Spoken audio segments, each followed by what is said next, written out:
Good afternoon and welcome to the fourth episode of the Puma Brotherhood YouTube podcast channel. I thought it was appropriate today to post a video on Labor Day because of the Pumas who played together while we were all there. We will remember that Labor Day weekend, we would have a scrimmage typically against Olivet Nazarene on Friday afternoon and be given Friday night through Sunday, had to be back in the meeting about 6 o'clock on Sunday. And we get up Monday, and it wasn't a normal Monday practice, which were normally weights, film, conditioning. I can still hear Coach Pia's voice booming down the tunnel towards the locker room saying, "We're going to labor on Labor Day, boys." We had already had meetings. We had already lifted. We had already run. Now we're going to have 2-a-day, full pads, week of the first game. When I woke up this morning, poured a cup of coffee, I actually heard, "Going to labor on Labor Day, boys." So, Coach Pia, thanks for the memories.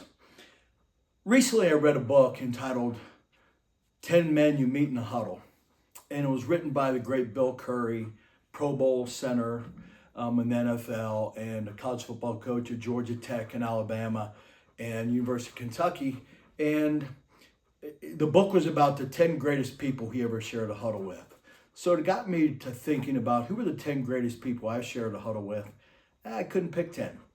But I really looked at who were the greatest men I shared a locker room with. And that really goes to the season of 1986. And today's episode is titled The Greatest Men I Ever Shared a Locker Room With. And it is a tribute to the senior class of the season of 1986. St. Joe football going into the 86 season had not had a winning season since 1981. We'd kind of floundered and lost our way a little bit. But there was something in spring ball that year. You could feel us coming together. We all went home for the summer and everybody came back in great shape. And really from the first snap of 3 days, you could feel something was different. And what was different was these men who I'm getting ready to briefly talk about individually and collectively, basically called bullcrap. They were done with the losing. They were done with not winning. And they were going to do it through toughness, loyalty, togetherness, and brotherhood. We ended up with a 6-4 season, and we were a couple snaps away from being 8-2. And to kind of set the stage, any Puma knows that we were a bunch of 2 stars. You know, recruiting's all about 3 stars, 4 stars, 5 stars. We were all 2 stars, and there wasn't a rating system back then. We were 2 stars because we were all too short, too light, too small, or too slow to play at a bigger level than Division II or bigger than the Heartland Conference. But what no one could measure was toughness and character and the brotherhood and the loyalty and effort and hard work and tenacity, all the things that can't be measured. But what's unique about that, those are all things that we as individuals can control. And boy, did this class control that. So I'd like to start out, I'm going to go one by one. I'm not going to mention people's name because I'm sure I have some of my brothers who don't want their name out on social media for a variety of reasons. But when I say the nickname, everybody's going to know who I'm talking about. I'd like to start out first with a special memorial. Defensive lineman out of Indianapolis, Teddy Z. We lost Teddy Z in the last year, and it broke our hearts because Teddy was a huge-hearted man. Teddy's college career was cut short by multiple knee injuries, and if I'm correct, it was his left knee. Teddy was a defensive lineman, tough as nails, country strong, but also country passionate and country nice. What he could have been as a defensive tackle had he not continued to injure his knee. But he remained part of the team, and you're going to hear that as a theme throughout here. Guys who maybe had their career cut short for a variety of reasons remained part of the brotherhood. Teddy was probably one of the funniest guys you ever meet. He was a great locker room guy, strong as a hoss, and everybody will always remember Teddy's famous term, tuck it. Teddy Z, rest in peace, my friend, but you'll always be part of the brotherhood. Next, defensive line, linebacker, then defensive line, out of Chicago, the pride of St. Lawrence High School, Coach Tim. Just like Teddy Z, Timmy had knee injuries that robbed his career. Comes in from St. Lawrence, and he's just a thumper of a linebacker. Blows his knee out. First time I met Timmy, he was in a brace and crutches. And I don't know who this guy is other than I had heard he was one heck of a linebacker and got moved down to defensive line. Was one heck of a defensive lineman, then injured his knee. Well, the knee injury stopped Timmy from being able to continue to play. And just like Teddy, if you think of today in the sports medicine world, these guys would have played. And what our team would have been with these two guys being able to play, I can't even imagine. But Tim didn't let the knee injury take him from St. Joseph football or from the Brotherhood. He didn't let it deter him. Coach Tim became the defensive line coach for the Pumas, coach of TNT. What I thought was really unique about Tim is he was an intense guy, but a hilarious guy. But what was really unique is Tim could be in the dorm before practice and after practice and just be one of the guys. But for 3 hours on the football field, he was Coach Tim. And the respect that his best friends had for him, and they could stay in that, okay, now he's got the whistle, and I'm the player, and he's the coach. And his toughness and drive really became the culture of the TNT, and they represented who he was as a coach, who he was as a player, and who he was and is as a person. Just that toughness, hard work, tenacity, and loyalty. Next, a wide receiver, Vargs. We used to call Vargs Spider-Man because there was nothing he couldn't catch. It was almost like he shot a web at it and caught it. He could contort his body, do anything and everything. He'd come down with the ball. Very quiet, hardly said anything, but let his play really speak for himself. Hard worker, first aligned the drills, but dadgummit, he could catch every ball thrown in his zip code. Unbelievable receiver. Next is a wide receiver tight end from the region, Chip. Chip, to give you an idea of Chip's toughness, he was a hockey player. Not only played football, but he also played hockey in high school. And at St. Joe, as soon as the fountain or the pond froze out front, if you couldn't find Chip, you know where he was. He was out there, skates laced up, and he wasn't playing around, just knocking the puck around and shooting some goals. He was out there forechecking, cross-checking, knocking into boards, and there weren't any boards. Chip did a great job and had a great role in the team. His job was to make us all better, and he was a great freaking teammate, hard worker, did anything that the coaches asked, but he made a point about halfway through his career to step back from playing and become a program assistant. He did a multitude of things for the program during practice, during game days, was an integral part of the team, brought so much energy. When he walked in the room, he brought energy, good laughter, intensity, stories, knowledge. Brought so much to the team in multiple ways and multiple assets. The thing that I always remember is when we walked from the locker room to the grotto and grotto back to the locker room before the games, there was a certain AC/DC song, Back in Black, that we needed played because it was like flipping the switch for all of us. And that was Chip's number one responsibility in game days, was making sure that we were right and we were ready to play. And he did it with the stereo and Back in Black. Great teammate, great human being. Next is the center, pride of Grand Rapids, Michigan, Gags. Gags didn't come in with my class or the class of 86. He came in the junior college route, and we had a hole in the offensive line. We didn't have a center. He came in from the junior college route, did a great job, really anchored down the center, made all the line calls, hard worker, and I don't think in all the games that he played we ever had a bad snap. Whether it was when our quarterback Lenny was under center, or whether he was back in the shotgun on a quick kick, Gags was he was reliable. You could always rely upon him. Offensive lineman, pride of Lafayette, Indiana, Ham. Ham was an offensive lineman, played guard, played all over the place, kind of a jack of all trades. Had a lot of injury issues with actually a hamstring, which is where he got his nickname. But, in 4 years, he never stopped coming. He never stopped working. He never stopped working hard. He never stopped contributing to the team. Even as he got into his last year, knowing that he's not going to see a lot of time, he never stopped. He just kept coming, just kept pursuing the brotherhood and adding to the brotherhood, stacking bricks to the brotherhood every day. Now we go to the secondary. Safety, Cece. Cece was not the biggest guy, but he would knock you out. He would absolutely knock you out. Tough, fast, physical, Chicago tough, knew every intricate spot on the defense, calling the coverages.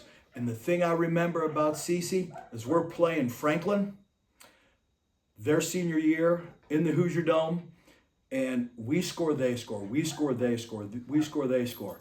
No one's stopping anybody. Our defense held them. They punt. Cece's our punt returner. And Cece, you text me or call me and correct me if I'm wrong, but it was a 60-some yard punt return, if I'm correct, up the right sideline, up Franklin's sideline. And that was the game winner. That was the decider between us and Franklin. And I got a helper here in this video. My dog Rufus is having a little trouble because he hears a dog in the neighborhood barking, so he's wanting to become part of the video. But Cece's touchdown was the decider. After St. Joe went on to great things in the government, just a real field general out there. And like I said, not a big guy, but he could fly and he would hit you. Next to him in the secondary, Kiss, another field general, multi-year starter, smart guy, ran the back end of the defense, could fly all over the field, was a tremendous leader, energetic guy, never stopped working, never stopped chopping wood, never stopped hustling. He and Cece created an incredible tandem at the back end of the secondary. Next, Pride of Mishawaka, Indiana, Shrades, wide receiver, very, very talented route runner. Another nickname besides Shrades is Neighbor, because he lived right across the hall from me. In Shrades, you never found him without a smile on his face. No matter if we were running gassers, we were running the Ho Chi Minh Trail, we were in the weight room. Tremendous positive attitude, crisp route runner, never stopped going, added so much to our team, could play all the different positions at wide receiver. And right now, if you ever watch a Notre Dame game and you're seeing Coach Freeman on the sideline and you see somebody in stripes holding a downs marker, that's Shrades. He's part of the chain crew at Notre Dame home games to show you what he has progressed in the realm of football, from player into official. Son played college football, just a great human being. Next, Pride of Indianapolis Cathedral, wide receiver Dino. I will tell you, Dino is probably the fastest human being I ever played with or I ever coached. Dino could flat fly. The old saying is, if he's even, he's leaving. That defined Dino. He could catch everything. He was fearless. And Dino wasn't the biggest guy. And I can't tell you how many times he'd get laid out, come back to the huddle, look at our quarterback and say, Lenny, doing your laundry with me today. Take his helmet off, throw up, put his helmet back on, mouthpiece back in, bam, go out and do it again. Just tough as nails, fast as lightning, could catch everything. And he was a great leader. He was the Energizer Bunny. I don't think Denny has had a bad day in his entire life. Just his energy drove you through some of the toughest times in the huddle or in practice or in games. Next, offensive lineman, Pride of Jasper, Indiana, Brinks, captain, leader. Brinks was a quiet leader. Brinks doesn't say a whole lot, but when he spoke, it was important, it was relevant, and you listened. And if you didn't, Brinks was bigger in Texas, so you're going to have to deal with him. The thing that I remember about Brinks is really a couple things. One, he came into St. Joe as a defensive lineman, and he's big, and he's fast, and he's tough, and he's physical, country strong. But we needed talent on the offensive line. So he, absolutely no problem, moves over to play strong tackle. And let me tell you what, he anchored down the strong side of the offensive line. And he was big, fast, physical, could play special teams, could snap, extremely talented guy, hard worker, man of few words, but man of important words. Linebacker out of Chicago, if I'm correct, Lake Forest area, Daryl the Italian Stallion, or Daryl the Dago. I'm going to tell you what, when God designed or made a mold for a linebacker, it had Daryl in it. He was big, fast, strong, mean, tough. You'll hear me say a couple times, Chicago tough. He set the tone for the physicality of the back seven. If you were going to have to go against him in a game, or unlucky for me, in practice all the time, you're going to have a tough day at the office. You better bring a lunch pail and a flashlight because you were going to have a day's work. My first practice, no equipment, he and I get in a fight. And I was terrified. But what's neat about Daryl, we get in a fight. We're walking over to Halleck Center for lunch after the first practice. He yells, "Hey, Amodio." And I turn around and I'm like, oh God, here it comes. And he walks up to me, smacks me in the back and said, you all right, you didn't back down. So I learned something about Daryl. Very similar to a lot of these guys. Tough as nails, but kind-hearted and cared about the team and the brotherhood. If you came to his side of the ball or his side of the line, you're going to have a big problem. Tough son of a gun. Next, offensive line. Quick tackle. Pride of Brownsburg, Indiana. Hibby. I think of one word when it comes to Hibby. Warrior. Warrior.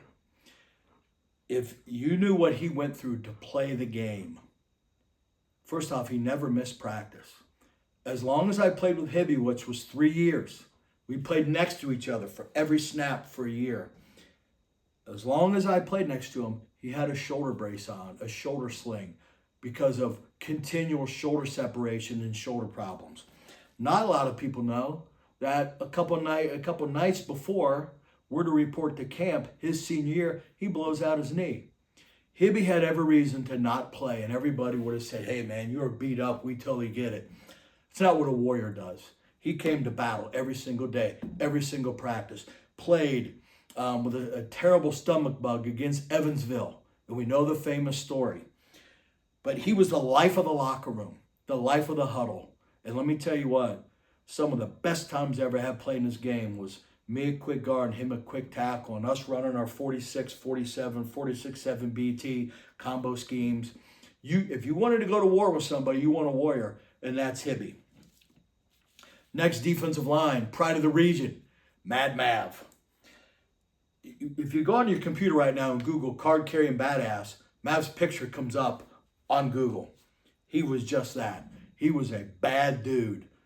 Arms hanging out of his jersey and shoulder pads the size of ham hocks. And that wasn't when he was just 21, but now. I don't understand that. I lift every day. He lifts every day. He's got ham hocks. But the thing about Mav was he just manhandled you at the line of scrimmage. And I love this picture. I know he still has it. And I remember from college, someone took it facing down the line of scrimmage. And we're playing Ashland, which always had just ginormous offensive linemen. And there's our defensive linemen in their 4-point stance. And there's Mav's big old arms getting ready for action. But the neatest thing about Mav was you're talking, one of his nicknames was Mad Mav. Just a crazy son of a gun. But that was just a switch. When that switch was turned off, just a gentle, kind-hearted, big-hearted guy who I cannot describe how much. If he cares about you, he's all in. It's all care and all heart. And there's thousands of people have received his compassion and his care. And then some people on the football field have got the opposite end of that. Next, defensive line, the pride of Cardinal Ritter. Swindog, Roomy, my roommate. There's two funny things that come to my mind when I think of Swindog. Is one, our freshman year, we're playing Franklin, and he has an interception, runs it back for a touchdown. In that game, he had more points and more total yards than our entire offense had in that game. Second, the dude had a crooked stance, and it wasn't on purpose. He fell off a cliff, obviously survived when he was young. So he couldn't get his hips lined up with his shoulders. It drove me nuts in practice. I couldn't had any idea pre-snap where he was going. I know he did that to his opponents. Also, Swinney, going into the 86th season, tears up his knee in a scrimmage up at Olivet Nazarene. And I remember going over to the bench, and he's pretty down, and I put my arms around him, and he just looked up at me and goes, I'll be back. This isn't it. And I will tell you, every day from then, we're at practice, he was in the training room rehabbing. We're at practice, he's running straights and curves and Z's on the cinder track. We're in film, he's rehabbing. And son of a gun, if he didn't get out there, played the Evansville game with the flu, sick as a dog. I think to this day I was probably the only one who knew that as being roomies. Just a tough, physical, athletic defensive lineman. And on top of that, Roomy, I don't know if I've ever told you this, but you're probably the smartest human being I've ever met. And thank God you know how to work a TV control. That leaves us two more. And these last two, are truly the quintessential St. Joe Puma 2 stars. Too short, too small, too light, too slow. But the heart and the care they had for Puma football and for their teammates. First, Pride of Chicago, D. Lyman, Ernie. Ernie came to St. Joe, then he had to leave. And that's not uncommon. We all came in with between 70, 80, 90 guys in our class. Guys would leave after dark during 2 days. We called it the Night Rider. Guys would go home for weekend, never come back, go home for Christmas break of the semester, go home at the end of the year. Guys just disappeared. We ended up with like 15, 20 guys by the time we're seniors. But Ernie came back. He came back.